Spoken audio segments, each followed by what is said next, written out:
Ada yang disebut dengan istilah sekularisasi bencana. Jadi bencana disekularisasi, Pak. Enggak usah dikait-kaitkan dengan agama, itu katanya. Enggak usah dikait-kaitkan dengan dosa. Itu yang namanya bencana itu alami itu. Itu sudah alam itu. Sudah ilmunya begitu. Enggak ada kaitan dengan dosa satu kaum. Tak ada kaitan dengan dosa seseorang. Tak ada kaitan dengan dosa seorang pemimpinnya misalnya. Tak ada kaitan itu.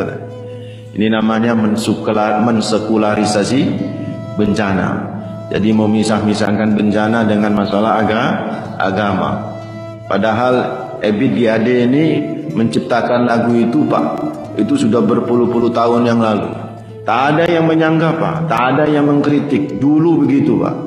Tapi sekarang memang semakin banyak ini virus-virus sekularisasi, semakin banyak ini virus-virus liberalisasi, sehingga akhirnya kayak begitu itu.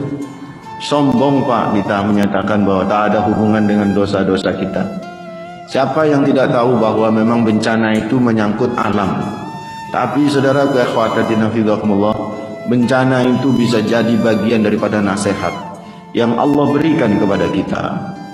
Saya pernah mengeluarkan sebuah quote. Di situ saya katakan ayat-ayat Allah itu ada dua macam, Pak. Ada ayat-ayat Allah yang bersifat qauliyah, yang kita sebut dengan Al-Quran. Dan ada ayat-ayat Allah yang bersifat kauniyah, yang kita sebut dengan ayat tanda kebesaran alam semesta ini sendiri.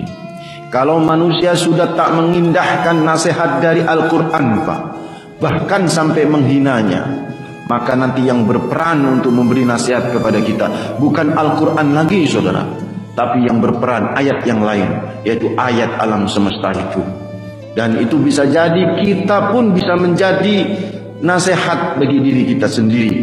Wa fi anfusikum afala tubsirun. Di dalam diri kalian itu ada ayat-ayat Allah. Mengapa kalian tidak berfikir? Saudaraku, kenapa kadang-kadang kita diberi musibah yang besar? Berfikirlah bahwa sesungguhnya itu bisa jadi karena memang dosa-dosa yang kita lakukan.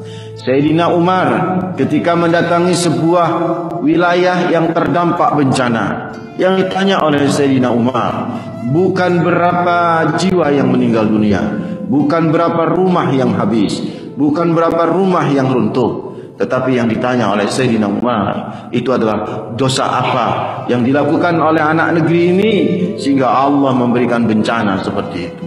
Dulu begitu, Pak. Jadi kalau ada bencana itu, maka para ulamanya minta untuk kita bermuhasabah diri, untuk bisa mengintrospeksi diri. Ada apa dengan diri kita sehingga bencana terus bertubi-tubi dalam kehidupan kita.